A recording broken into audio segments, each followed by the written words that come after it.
Michael, how are you?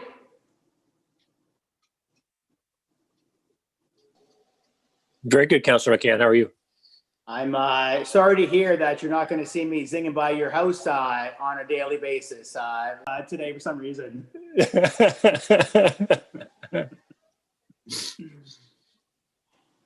Are you taking a winter hiatus, or are you relocating? I had a goal of doing 1,000 kilometers in the month of November, which I accomplished on Saturday, and now I want to burn my bike. So yeah. I will not be looking at biking indoor or outdoor for a minimum of May, I'm guessing. I thought you should just put snow tires on it. No. I'll have to put a burn suit, if I'm doing it on that bike. It's I've had enough. Councillor McCann? Yes. We are live, so whenever you want to Oh, start. thank you. Okay. Why don't we, on that segue, why don't we move forward? And now I call City Building Committee to order. Welcome everyone to our virtual meeting. Due to the COVID-19 pandemic, physical distancing measures with the City Committee is meeting virtually.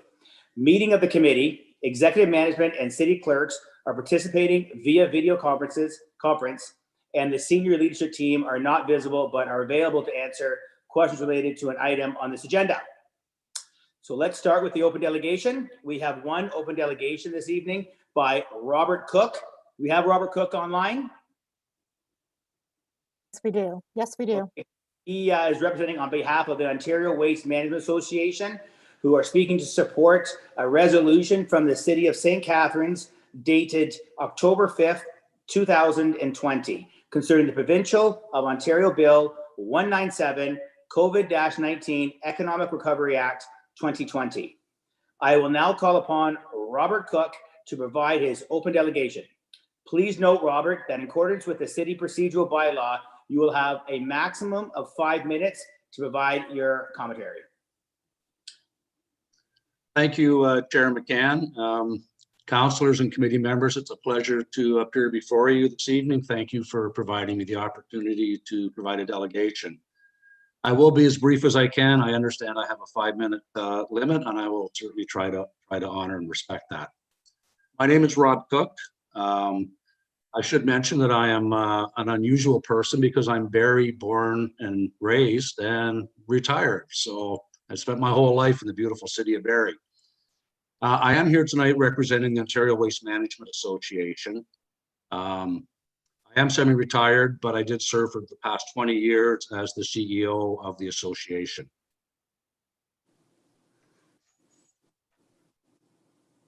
I'm just getting a note here, bear with me. Technology is always challenging. Okay, I need to figure out how to share my screen. Someone help me with that. Okay, I have it here, sorry.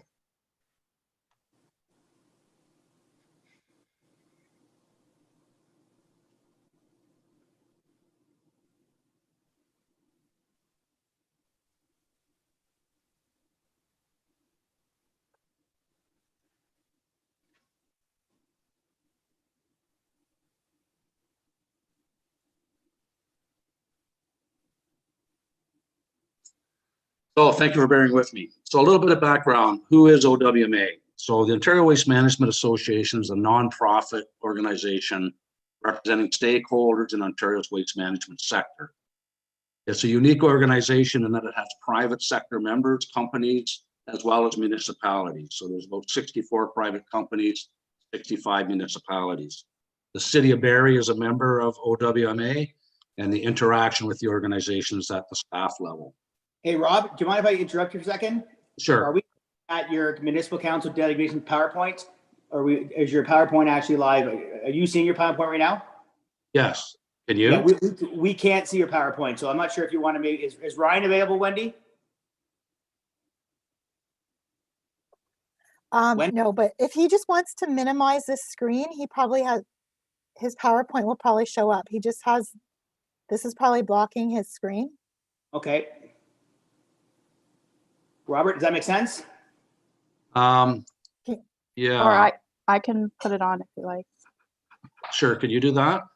Thank you, Tara. Bear with me 2 seconds.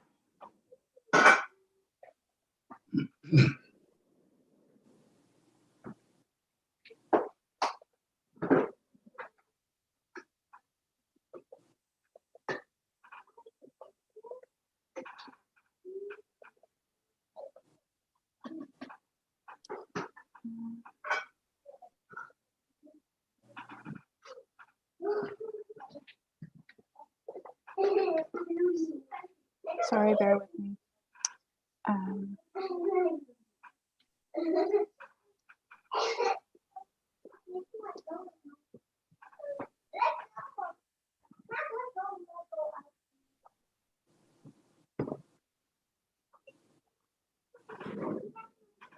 Sorry. Tara, take your time. No worries. Take your time. My internet's a little slow here. There we go.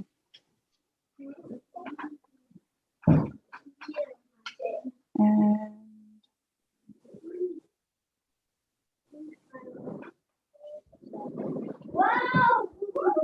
Guys.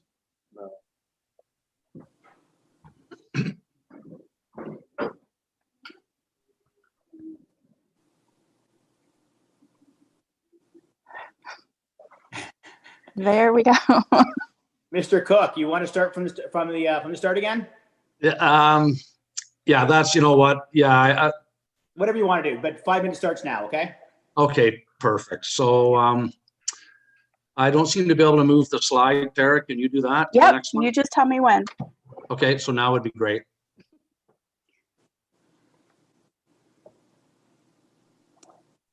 I lied.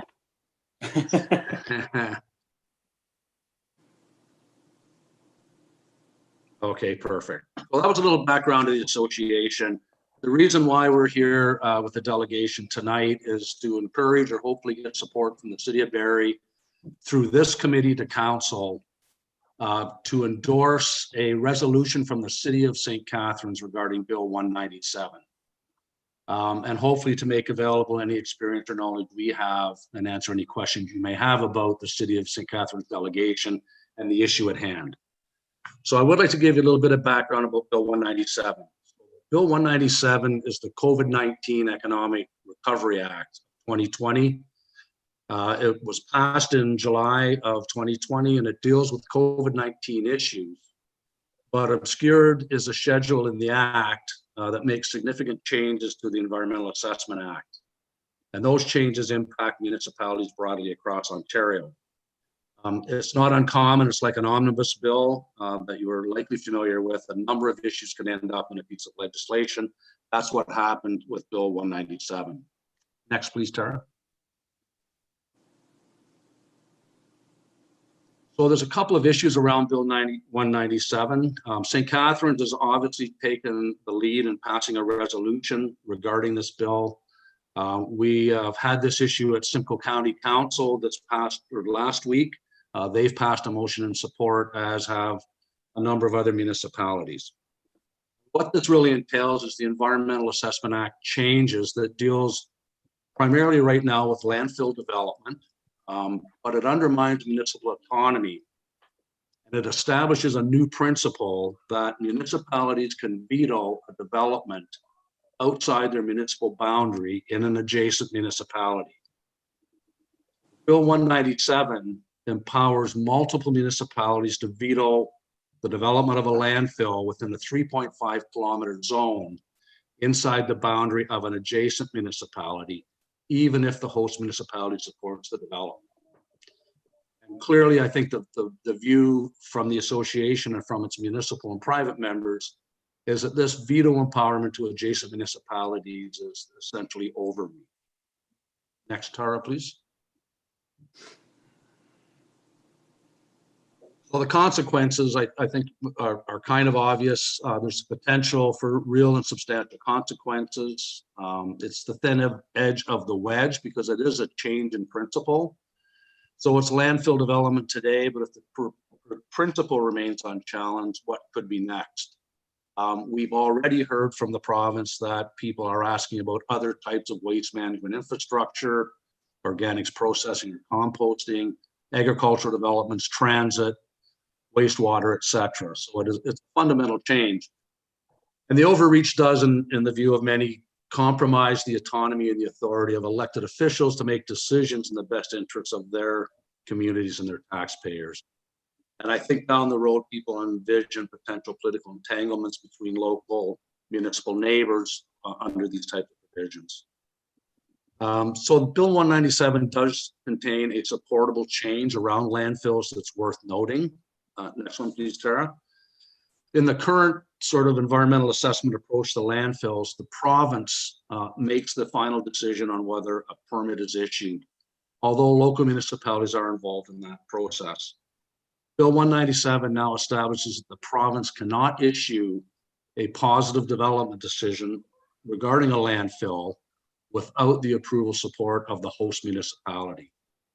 So Bill 197 takes away that authority of the province. It provides it to the host municipality and the adjacent municipality. We're supporting the change to provide host municipalities with the final say, or with that veto. It will be more challenging to get new landfills approved, especially from the private sector perspective, but it's a reasonable and a supportable change. The adjacent provision that is somewhat of concern. So the City of St. Catharines resolution, which I think was provided to committee members as part of the agenda package, fairly accurately reflects the issues and the concerns around the adjacent municipality overreach. The answer is fairly simple, maybe not be easy to accomplish, but the answer is simple in that an amendment to Bill 197 could and should be made to remove the adjacent municipality provision and leave the rest of those changes in place. So I would be happy to answer any questions. I guess what we're hoping is that the committee would recognize the issues surrounding this. They recognize the City of St. Catharines resolution and recommend to council that council support the resolution as well. So I'd be happy to answer any questions. Well, thank you, Mr. Cook, and I'll maybe hand it over to committee. If there's any questions from committee, I'm going to need see the councilors. Perfect. Okay, I've got Mr. Elwin, Councilor Elwin first. Thank you, Mr. Chair, and thank you for that presentation, Mr. Cook. I have two questions. So the first, I apologize, I haven't actually read the legislation itself, Bill 197, but as it's written now, is there any sort of appeals mechanism, say if a neighboring municipality does want to veto a landfill within the neighboring municipality, can that the host municipality appeal that in any way? That's not provided for in the Act. I think under the Environmental Assessment Act, everything is potentially appealable to cabinet. So there may be an appeal mechanism, but the Act itself doesn't mention that. It simply refers to a veto, which normally is intended to be final. And I should mention, just from a City of Barrie perspective, Sandy Hall, or the city landfill site, is within 3.5 kilometers of Springwater and ESSA. So it is a potentially real issue. Thanks for that answer. And my second question, what would you say to a municipality who may be concerned, for example, Springwater in Barrie, if Springwater was looking to put a landfill right on the border of Barrie? We know that, watershed planning and drinking water sources, that sort of thing, doesn't respect municipal boundaries. What would you say to that concern? Well, I think that circumstance exists already across Ontario, and it has, and we have a very, very robust Environmental Assessment Act process, and that provides opportunities for adjacent municipalities, for citizens groups, for landowners to be involved in that process. Only difference really is now, the minister has the final decision, so it ends up being a political decision. And of course, local municipalities, whether they're adjacent or they're host, have the ability to influence political outcomes. Experience has been that's generally what happens. These things get dealt with in that process. So the only difference really now is The minister doesn't have the decision-making. The municipalities both host an adjacent. I don't think without the adjacent provision, it in any way negates an adjacent municipality from having all of their concerns and issues addressed in the process formally and obviously politically at the end of the day with the minister making the decision. Okay, thank you for that response. Thank you, Councillor. Councillor Ripna, I saw your hand go up. Yes, thank you, Mr. Chair. I have two questions. As this legislation evolved, did you or your association have any sort of extensive discussions with the minister before this came about? That's an interesting question. We've traditionally had a very positive working relationship with the Minister of the Environment, with the minister politically generally. This came from nowhere. There was no discussion beforehand, no consultation. It simply appeared in the bill as a schedule and certainly caught everyone by surprise. So no, there wasn't discussion for sure. No, okay, I hear you. I guess my second question is, put yourself in the shoes of the minister a minute, and what's the reason for giving adjacent municipalities a veto? I mean, that's a very strong word and a very strong power that you're giving to a municipality. What's the reasoning behind that?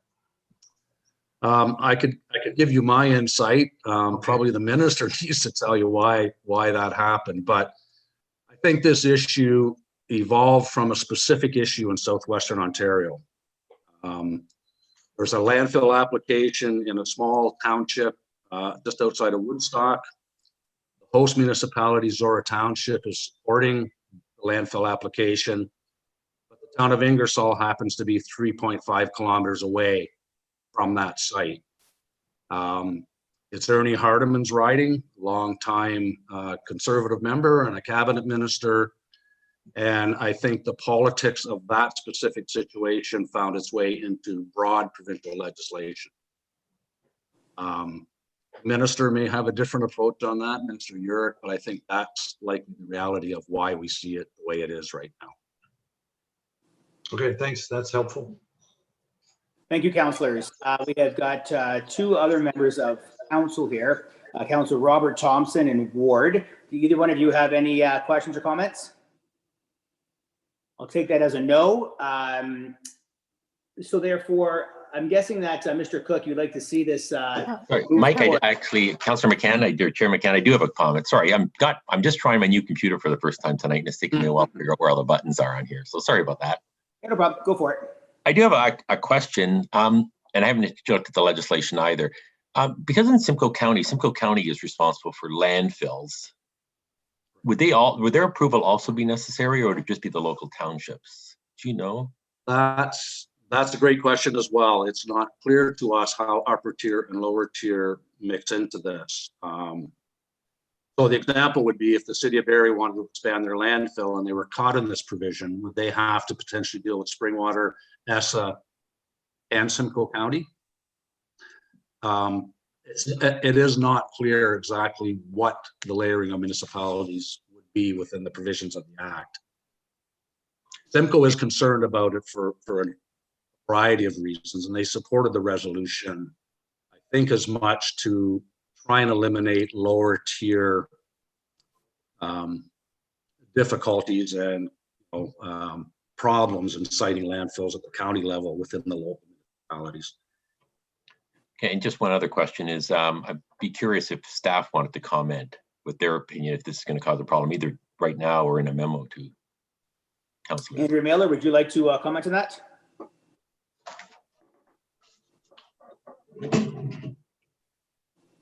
I took off my video but forgot my my microphone. So thank you, Chair McCann, for the question.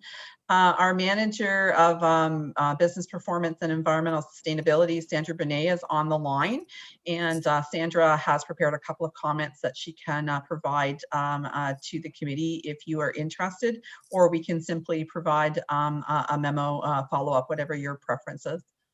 I think that it's up to you, Ward, Mr. Council Ward, that we'll hear comments.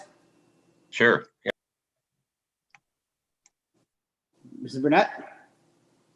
Good evening. This is new, as Mr. Cook has indicated. It kind of came at us pretty quickly, and I do understand that there's no intention for it to end up on the Environmental Bill of Rights. So our comments certainly have to be in this kind of format. Although we agree with the intent of it, I think staff would like the opportunity to provide a little more clarity through a memo for you in relation to the landfill site itself. Right now, as the legislation reads, or as we've interpreted it to say, it applies to establishing new landfills. However, the process itself that they're proposing sets precedent.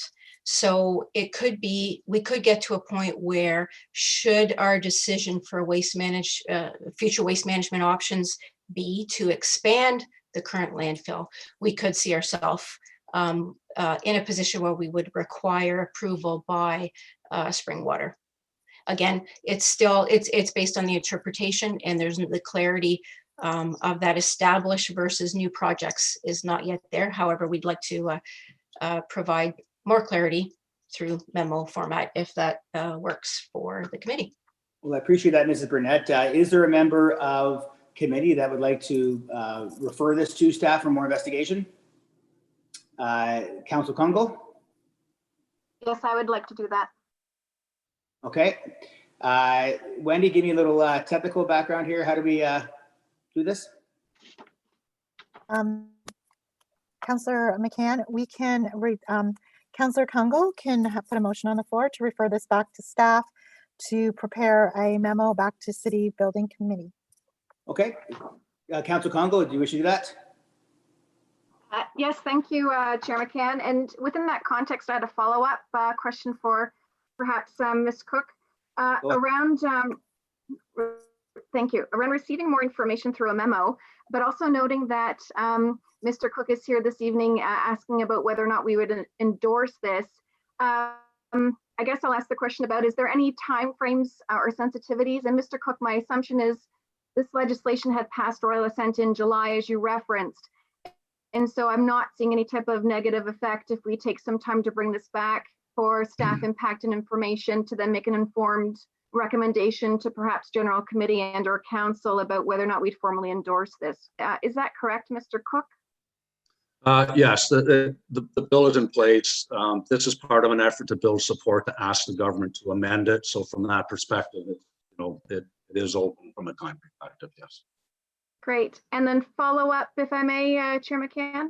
Please. For you to staff, it would be, assuming that we're meeting, I believe, back in January, does that give staff enough time? And I just want to appreciate that the reference about that this is kind of a new area that is kind of being investigated around how it applies. Is there a timeline that we might have more information around how it applies to our situation, and or it being reasonable to delay further, or would January be an appropriate time frame? Through you, Chair McCann, to Councillor Kungle. Ms. Burnett and I have spoken about this in preparation for this evening, and it is, I think, a priority for us to get the information back to the committee. So we will endeavor to get that back to you in your meeting early in 2021.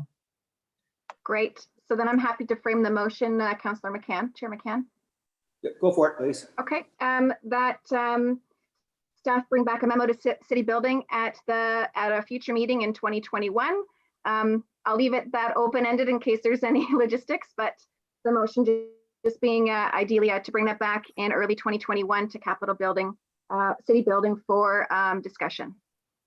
Okay, are we all clear on what we're voting on? All in favor? Okay, I agree. So that's unanimous. Thank you very much. And Mr. Cook, I appreciate your presentation. Okay, we are on now to presentations. We have one presentation taking place this evening.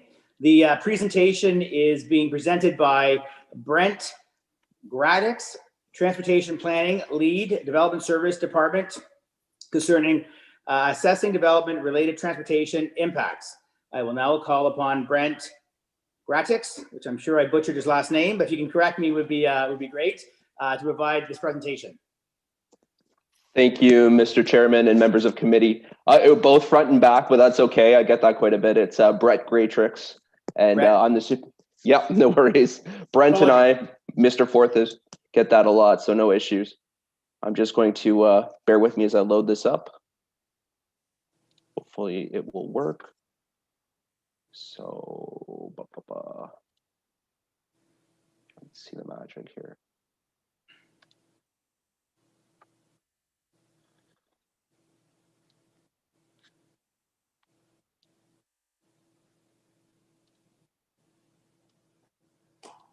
Okay. All right, thank you for having me here tonight to provide a presentation on assessing development-related transportation impacts. Before I go any further, you can see the slides all right, everybody? Perfectly, yes. Okay, excellent. So when we think about a proposed development, we're typically thinking at a micro level. We're thinking about impacts contained to that immediate area, but it's important to recognize the significant planning work that has been completed in advance, and for the most part, likely prior to a specific development even being conceived. The initiation of this advanced planning is tied to provincial growth plan updates, and that sets population employment targets. And what's important is that when the province announces these numbers, they're just simply a number and they're not tied to anything. So city staff take that number and spatially allocate it to strategic locations according to policies outlined in the official plan. This work then feeds into the Transportation Master Plan, which establishes network improvements required to support growth. This information is then used in part to determine development charge rates and inform capital planning decisions. So the Transportation Master Plan is a critical guidance document that must be actioned and implemented to support growth within the city. The Transportation Master Plan accounts for the spatial allocation of growth and identifies the required network improvements in order to provide a transportation network that operates at an acceptable level of service to ensure that residents can go about their daily lives without undue delay. So we've talked about how we plan for growth in advance of development and how the Transportation Master Plan is the most critical piece of that work. But now we transition down to the micro level and look at transportation impacts associated with individual developments. We do this by looking at the overall development design and configuration, but also other developments in close proximity to ensure we are looking at each proposal holistically. A great deal of this work is captured in what is called a transportation impact study. So when we refer to transportation impact studies, the key element is understanding how a proposed development will impact the local network. This is undertaken through application of the four-step transportation planning process, consisting of trip generation, mode choice, trip distribution, and route assignment.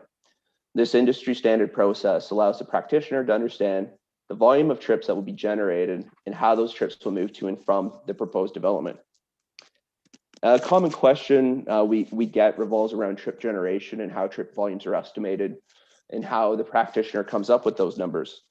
So the practitioners utilize the Institute of Transportation Engineers trip generation manuals to determine the number of trips from a specific development, and this is an industry standard practice.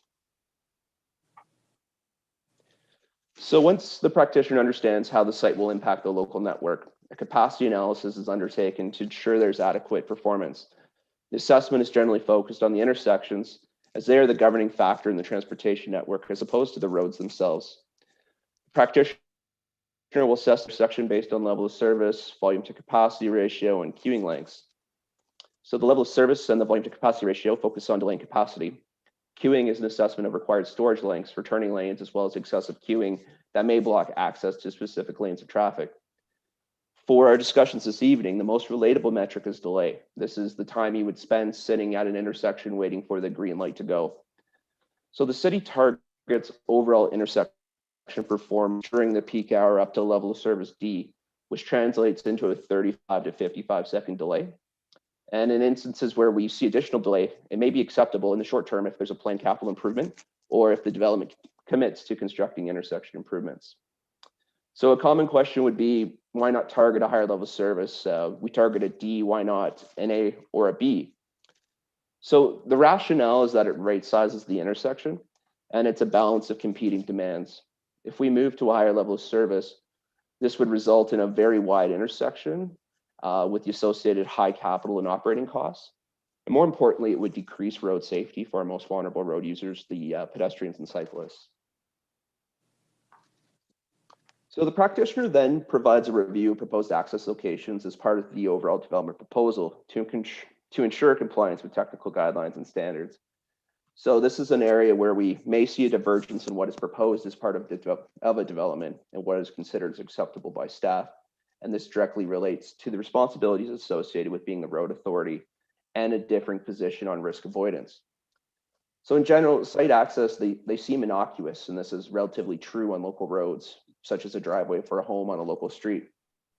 But as we move up through road classifications from local to collector to arterial, accesses must be very carefully assessed, as every access decreases road safety and decreases network efficiency. So every access introduces a number of conflict points that can result in a potential collision. And when you consider them cumulatively on a corridor, can degrade road safety.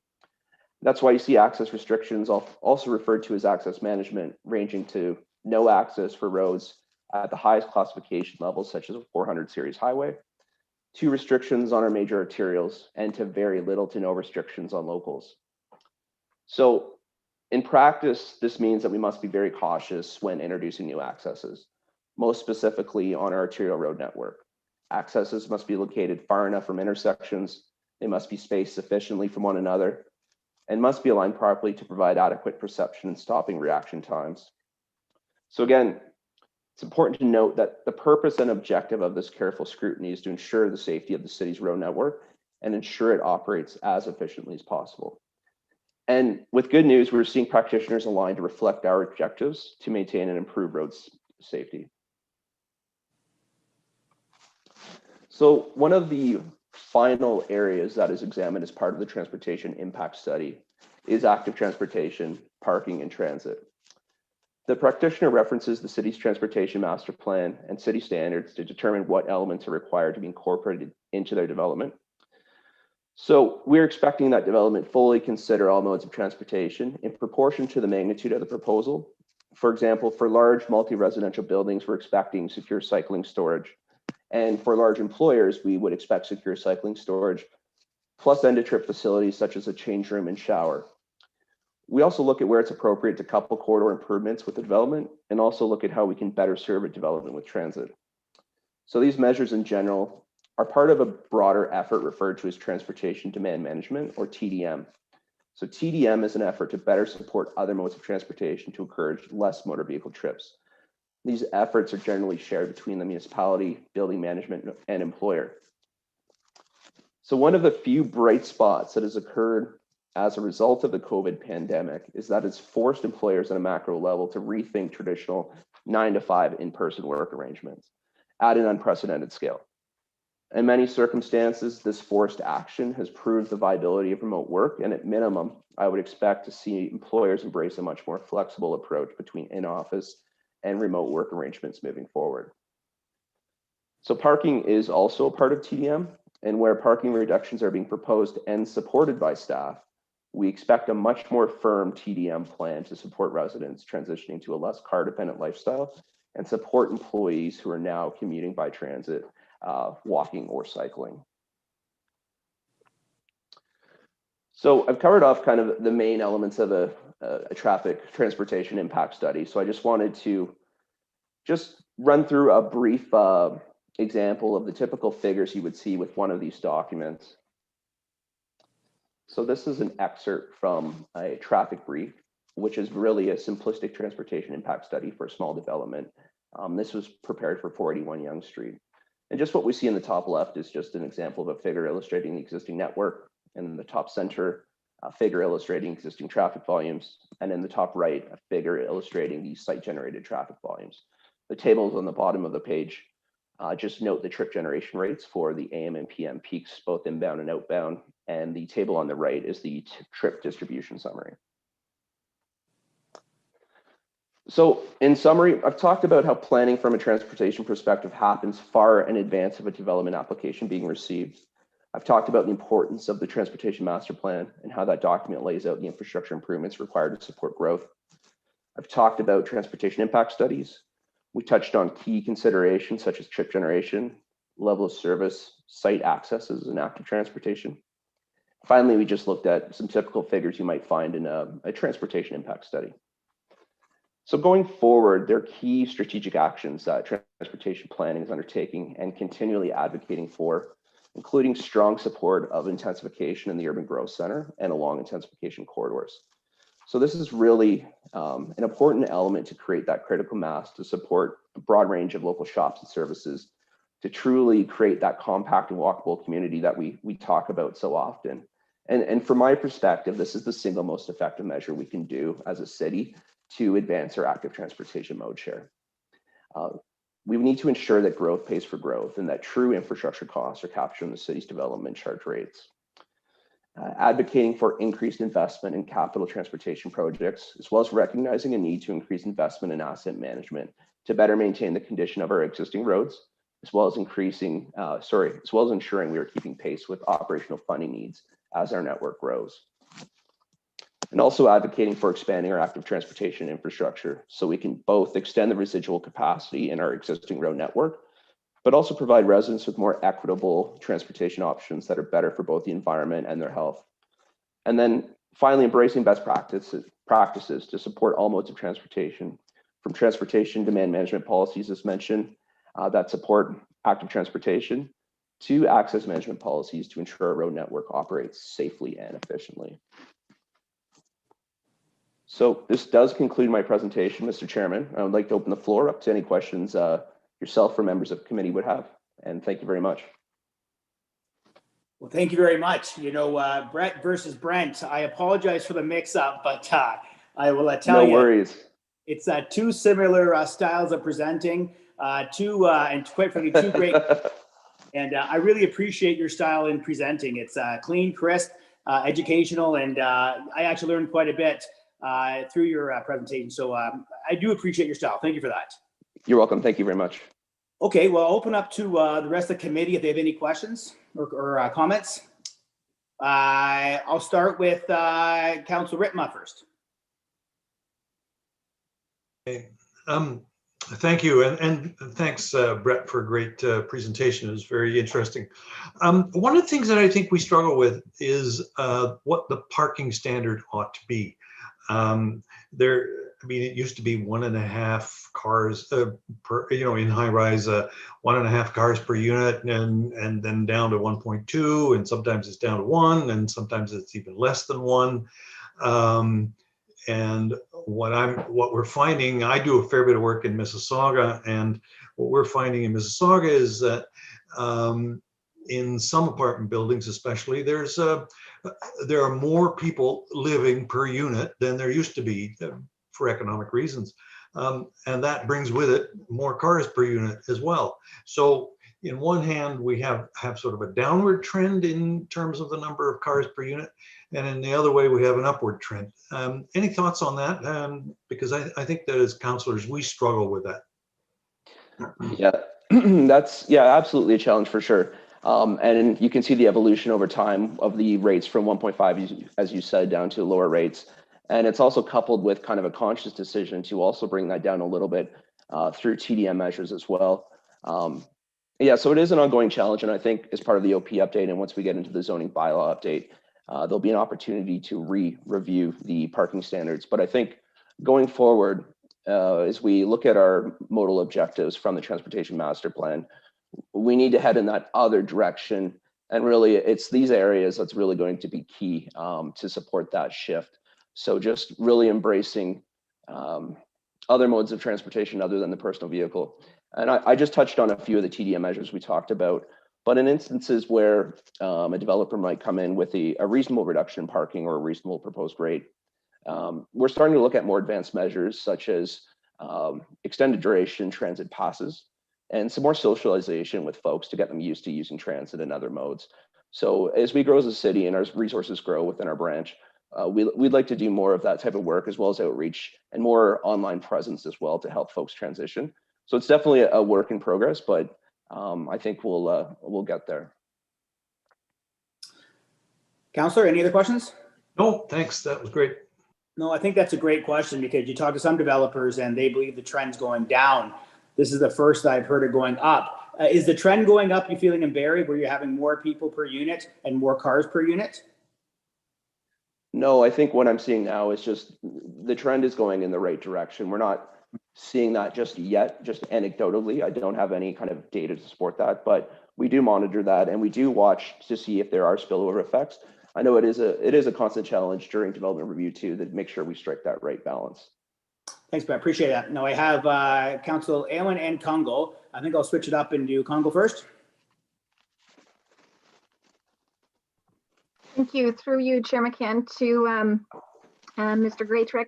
Thank you for the presentation. I've got a couple of kind of general questions, some for point of clarity, but others just out of interest around how they intersect with your work around transportation impact, particularly active transportation, but then also some design. So my first question was more about the slide reference, just for my own knowledge. Is our peak hours, when we talk about AM, PM, is that 7 to 9 AM and 4 to 6 PM? Are we seeing that shift in Barrie, or are you able to speak to that, just so I'm aware of what that looks like for our city? Yeah, so our peak hours are really concentrated around school travel. There seems to be kind of two peaks within the city. There's an initial commuter kind of work peak, but really the most prominent peak would be kind of your 7:30 to 8:30 and your kind of 4 till 5 plus or minus time frame. It varies a little bit throughout the city, but that's generally the peaks. Okay, that's helpful. Thank you. My other question is, I've had the benefit of traveling quite a bit internationally, and often have had also the benefit of being within cultures that really push you to adopt and have the infrastructure for cycling. And with that, also finding the movement and flow of individuals with roundabouts. And so while I've seen a couple kind of integrated, is there a particular view, be it from planning or your perspective around transportation, when you talk about access and conflict points? Are we moving, or is that type of design around roundabouts something that affords safer, when people get used to it, safer access or flow, or is something that we will be intentional about incorporating, or does that have no merit from research or evidence? So roundabouts are a bit challenging. They're really best, and I know this conflicts with a lot of what you see in European cities, but really, yeah, they do represent some challenges for folks, pedestrians and cyclists. They're not insurmountable, but there really seems to be a place for roundabouts, and let alone their physical footprint, which is much larger than a traditional intersection. We typically want to see those more in suburban areas, kind of on the outskirts of the network as much as possible. There's always going to be certain instances at intersections where there might not be a perfect solution and it might steer us toward a roundabout. And then we have to look at countermeasures. Kind of an intersection cluster that we want to look at is the kind of Tiffin, Bradford, Lakeshore intersection pair. And we haven't started that process yet, but a potential solution might be a roundabout, but that's something we'd have to go through a public process, weigh the benefits against all positives and negatives, just to see what that looks like. But that's kind of the general approach that we're taking towards roundabouts.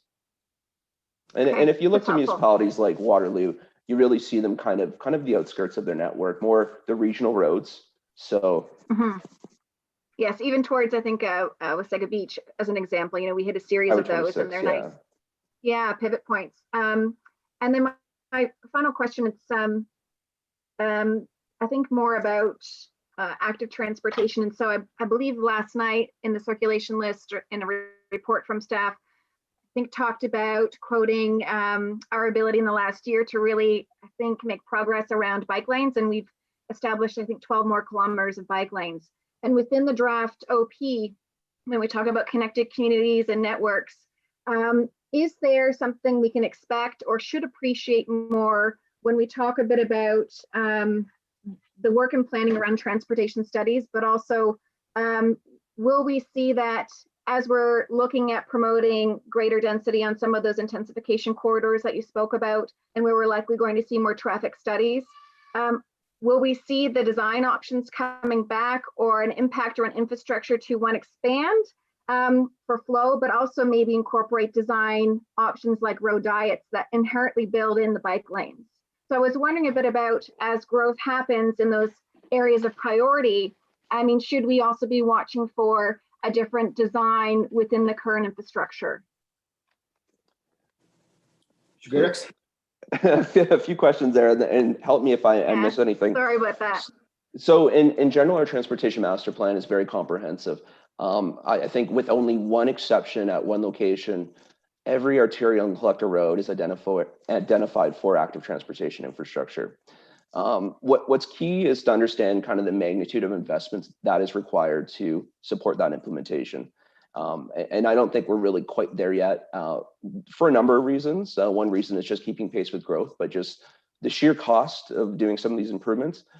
And what's not always talked about either is the social and economic costs. We talk about the benefits of AT on one hand, but in many instances, if I can think back to the Dunlop environmental assessment I just completed, to really get to where we need to go, this one was really more transportation focused and we had to compromise. But it really would have resulted in the elimination of all buildings fronting that street to be able to make that work with the constraints in our corridor. So there's that challenge kind of blended into that. But what we're looking at kind of at a larger scale, and this is again pending budget approval for the 2021 capital plan, is what we're calling the Cycleberry Infrastructure Program. So we want to look at basically rolling out a 10-year plan for cycling infrastructure within the built boundary, really to address this intensification. And that's really going to start off with a 2-year environmental assessment phase to cover up some of these social and economic impacts that we're anticipating. So this is really an exciting program. We're looking forward to getting started on and just looking at some of these routes we can prioritize. And then just within the secondary plans themselves, all our arterials and collectors, the arterials that are city responsibility, they're all identified for transportation improvements, and all collectors within the developments themselves are identified for active transportation too. It's just part of our standards and how we build roads now that we have the active transportation infrastructure. I know moving forward, I want to work with the asset management branch to update our standards to reflect the different types of active transportation, but that's, I think that's basically it in a nutshell. Well, thank you. Yeah, I have no more follow-up. Yeah, thank you. Great, Mr. Greatrix. Just to follow up a question, why would you need to do a not assessment, but a public response to a roundabout? Yeah, so anytime you make a major change, the municipal class environmental assessment process requires you to consult with not only the Indigenous community, but directly impacted property owners and just the general public. So that would fall, depending on the scope of work, as a Schedule B or Schedule C project typically. And that's typical. We would typically integrate these with larger road projects as well. So whether it's the Dunlop project that just finished or previous Class EAs that we've done, that's just the standard practice. So it's just the public consultation piece of the environmental assessment process. Fair enough. I appreciate that. We had Councillor Aylwin next, please. Thanks, Mr. Chair, and thanks for the presentation, Brett. I know you've touched on it at the Active Transportation and Sustainability Committee. What's the status of the TDM coordinator investigation? Just remind me, I can't remember where it's at. Yeah, so we went through an initial realignment within the IGM division back in, I guess that would be Q4 of 2019. And we've been kind of growing as a group and seeing how that works in 2020. And now we're going through a little adjustment with our friends in traffic services just to see how we can best serve the city with the resources at hand. So that's an ongoing process that's happening right now. And hopefully we'll have some clarity in the new year, potentially in later Q1. I would say that from a TDM perspective, aside from kind of the outreach aspect or operating kind of more active programs, the hard infrastructure part of it, whether it be the facilities I mentioned, looking at bus passes, the secure storage, that's all happening right now as we review development applications. And we're also working with Transit, Mr. McConnell, quite actively on that file. So I don't see any gaps in that area. And it's more of a resourcing issue if we want to go into a much more active role in some of these outreach type programs. Okay, thank you. All right, thank you, committee members. Now, does any council members have any questions? Okay, thank you very much, Mr. Greatrix, and we will be seeing some of your reports later on in the future. Thank you very much. Thank you. Okay, so there's no standing items or committee updates. There's no referred items. We have three advisory committee reports to be received. I will need a member of committee to put the following advisory committee reports on the floor. I'll read them. Report of the Active Transportation and Sustainability Committee dated October 27th, 2020. A report of the Heritage Berry Committee dated November 11th, 2020. Report on the Active Transportation and Sustainability Committee dated November 24th, 2020. Can I have a committee member? Councilor Aylwin, thank you very much. Any questions? That is approved. Thank you. We've got two recommendations from the Active Transportation and Sustainability Committee report.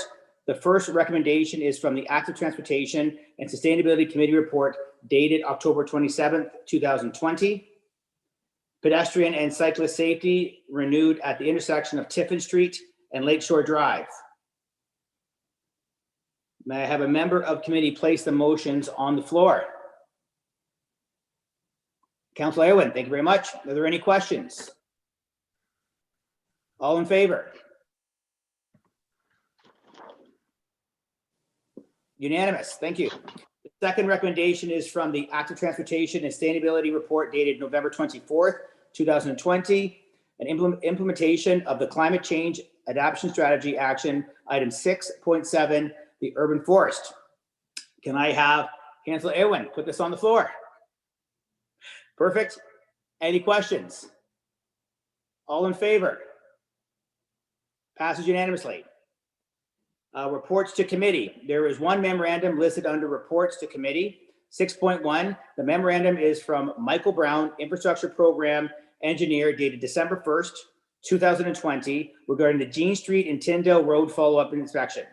The memorandum is to provide members of City Building Committee a response to the recommendation from City Building Committee meeting on November 3rd, 2020, concerning the investigation of the road conditions on Jean Street and Tyndale Road. Any questions or concerns? Well, I'll just add a few. You mean, I did reach out to the ward councillor. I did reach out to the presenter last month, and obviously very disappointed that they both are of this recommendation. I understand staff is, doing maybe a scrape and pave of 2021, and in 10 years we may get, the full-blown construction done. But I do believe that the ward councillor may be bringing this back up in budget, so which I'd be supportive of. Okay, any questions or concerns? We are adjourned. Good night.